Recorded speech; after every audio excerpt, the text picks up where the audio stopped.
Okay, let's dive right in. Today, we're going to unpack a really wild story that weaves together state propaganda, a viral internet myth, and the very real, often brutal, pressures of the modern gig economy. So, it all kicked off with this super provocative term that just blew up online, the kill line. Now, if you're a gamer, you know exactly what this is. It's that moment when your character's health bar is flashing red, right? Just one more hit and you're done. Well, Chinese state media took that idea and ran with it, but they weren't talking about video games. They were talking about the American middle class. Yeah, they pushed this narrative hard. The idea was to paint this picture of millions of Americans just teetering on the edge, living in constant fear that one single unlucky event, a big medical bill, a sudden divorce, could be the finishing move that sends them into poverty. But then, something fascinating happened. The story took this completely unexpected turn. It was like a boomerang, and it came flying right back with a vengeance. So how did a propaganda term aimed at America suddenly spark this viral story about being trapped by algorithms in China? Well, this is how. The narrative completely boomeranged. Instead of just talking about America, Chinese citizens started taking this term, the kill line, and using it to talk about their own lives. And the difference between the two views is just stark. You can see it right here. The official line was that the kill line was a term to describe America's problems. But for regular people online, it became a mirror, reflecting the economic struggles they were facing right there in China. And trust me, the irony was not lost on anyone. People started saying things like this: America's kill line hasn't been seen clearly, but China's is crystal clear.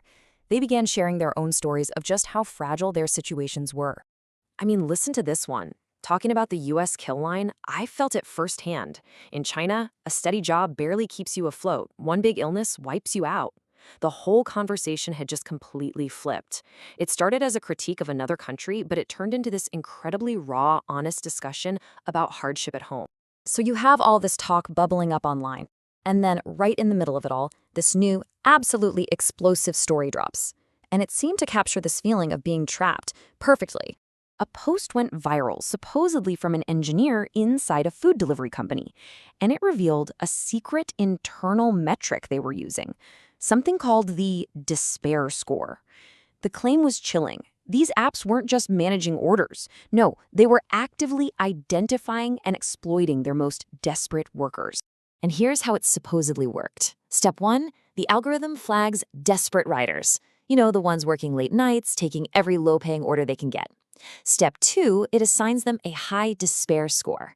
And then, step 3, the system starts feeding them even more of the worst orders, the low-paying, long-distance junk. It's a trap, a cycle of hard work for terrible pay. The logic was just insidious. The more you hustle, the more the system punishes you. So why did this story go so viral? It's simple, really. It felt true. It was so believable because it perfectly tapped into the very real, day-to-day pressures that millions of delivery riders were already facing. Just look at the timeline here. Back in 2016, a rider had about an hour to make a 3-kilometer delivery. A year later, that was down to 45 minutes. By 2019, they had to do that same delivery in 38 minutes or less. The algorithms were just relentlessly shaving off time, cranking up the pressure year after year. And that immense pressure, it has had absolutely devastating consequences. In Shanghai, back in 2017, a delivery rider was killed or injured on average once every 2.5 days. Think about that. It's turned food delivery into one of the most dangerous jobs in the country. So you'd think for all that risk, the pay must be amazing, right? Well, not really. For the vast majority, the promise of big money is just a myth. About half of all riders make between 4,000 and 6,000 yuan a month. We're talking somewhere around 500 to 750 US dollars. And less than 20% actually make over 8,000 yuan. So you can see how riders are just getting squeezed from every possible angle. They're constantly under the gun with financial penalties if they're late. The navigation apps sometimes give them impossible routes, like telling them to go through a wall. They get stuck waiting for slow restaurants or long elevators, all things totally out of their control. Then there's this random smile action photo check they have to do in 5 minutes or get fined. And the kicker, most don't have formal employment contracts, so they're left with little to no insurance or protection. I think this quote from a delivery rider just sums it all up perfectly. Sending food is a race against death, a contest with traffic police, and a friendship with red lights. I mean, wow, That really paints a picture, doesn't it? Okay, so you've got all this evidence of a really brutal system.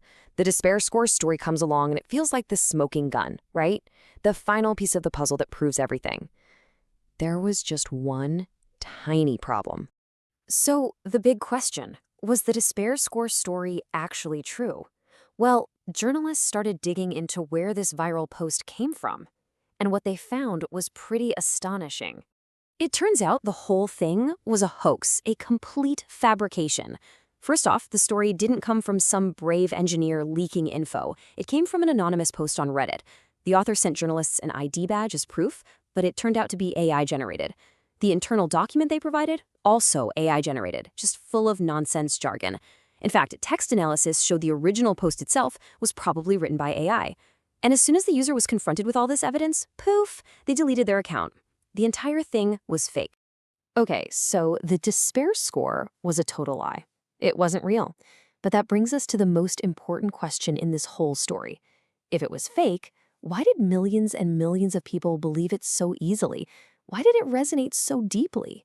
Well, the answer is because the feeling behind the story, that feeling of exploitation, is very, very real. Just take a quick look at the conditions globally. In China, writers face that intense pressure for less than $1 an order sometimes, with minimal benefits. Compare that to the US or Japan. In Japan, for example, they're often actual employees with full insurance and paid leave. The reality of the job made the fiction believable. And this really gets to the heart of it. The writers are trapped in this vicious feedback loop. Their own data is weaponized against them. As they race faster and faster to meet these insane demands, they're just feeding the system data that teaches the algorithm to demand even more speed. They are literally training the system to be harder on them.